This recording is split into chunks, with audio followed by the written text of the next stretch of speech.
Hello, everyone. Dr. Victoria Skirbo here, speaking to you from the Seeds of Transformation Healing Center in Wareham, Massachusetts. We're going to look at the astrology of Monday, December 10th, and I'm going to pull the chart out just to kind of give you an idea of what's sort of fomenting today. So let's do that.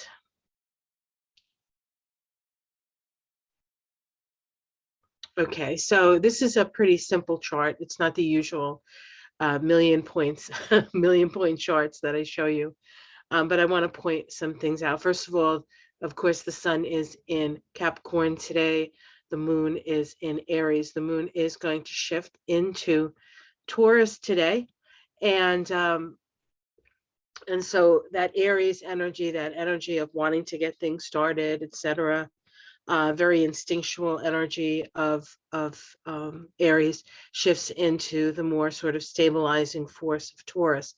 However, eventually the moon will be making a conjunction to Uranus, as it does every time the moon goes into Taurus, because Uranus is in Taurus for 7 years.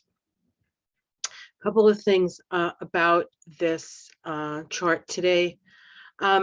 I want to point something out that's quite important. It was exact a few days ago, but it is in orb of influence for quite a while, and that is Jupiter here. So we can see it's newly in Pisces.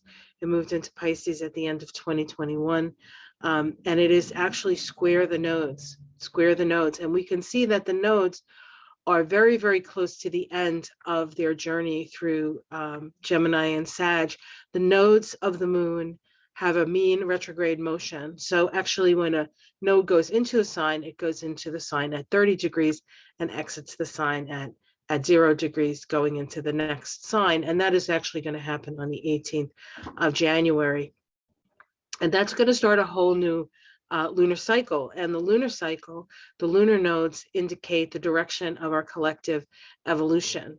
And so we're moving from the evolution of our minds, Gemini North Node, Sagittarius South Node, into the evolution of what it's going to take for us to both evolve and survive. And so with the North Node in Taurus and the South Node in Scorpio, but that will be talked about in detail when it happens. So this Jupiter square the nodes, after 18 months of these two of the South Node in Sag and the North Node in Gemini, inquiring minds want to know, right? That's kind of what that's about.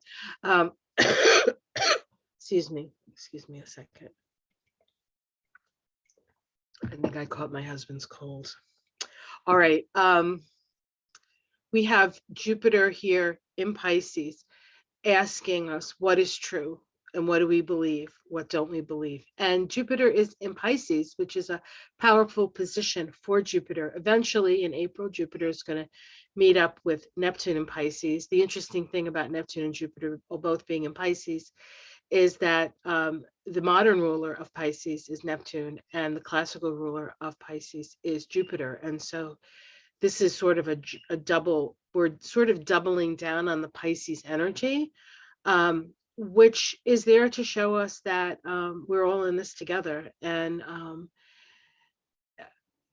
Neptune deals with pandemics, and Jupiter is expansion. So there will be more, because of this combination, there will be more variants coming up. There'll be more spread. Now, as to whether it will be more deadly or not, that sort of depends. This does not indicate that. It just indicates that there is going to be an increase. And then Jupiter is going to move into Aries in May and sort of move on. So the beginning of the year, between now and May, there is going to be both an expansion of probably variants coming through and a better understanding of what that means for us.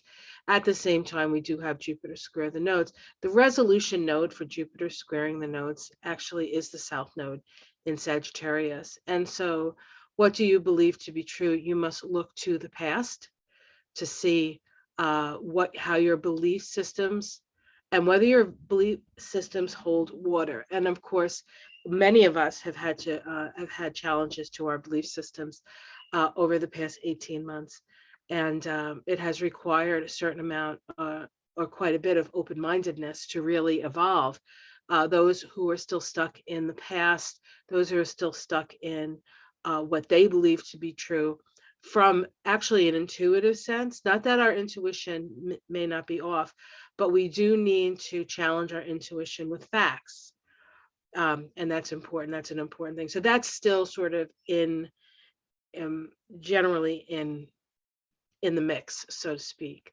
Now, I am going to just complicate matters a little bit more, and I'm going to add a couple of points here. So let me do that, and we can see where Chiron is and the asteroids. Okay, where are we here? 1 second.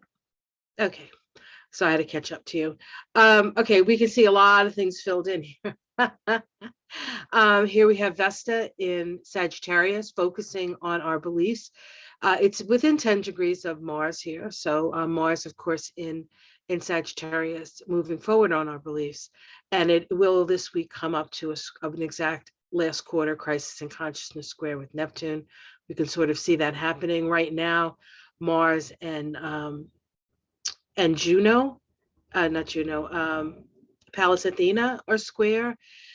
This is, it is also a crisis in consciousness square.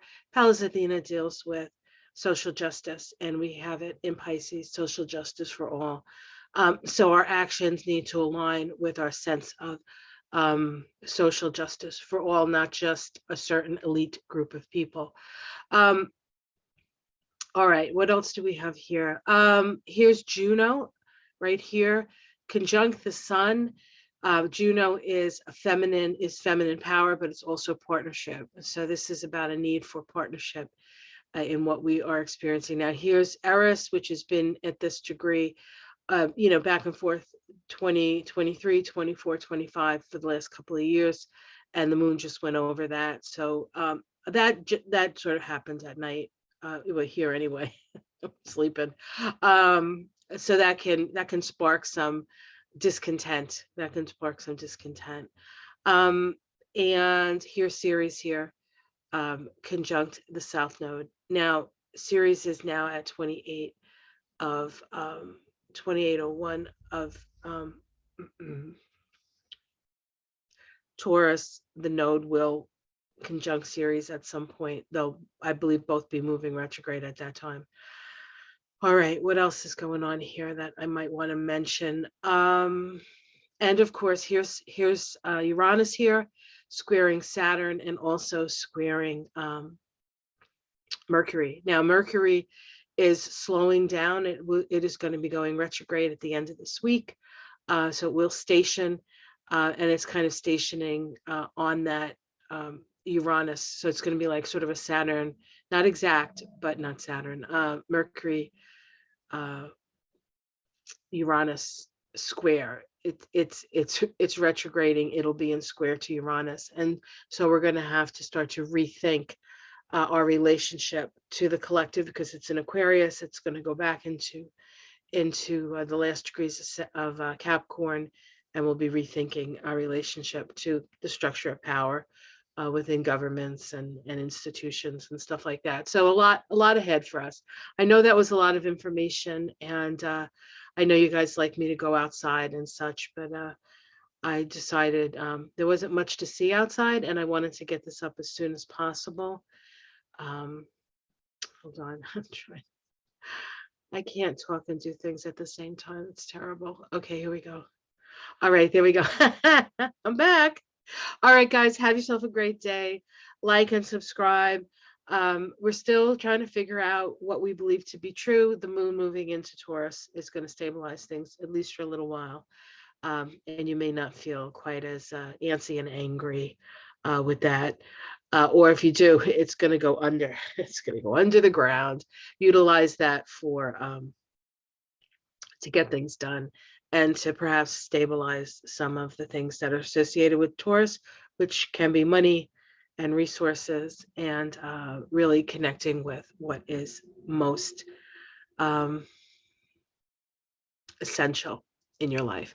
Okay, guys, later. See you tomorrow. Much love. Namaste.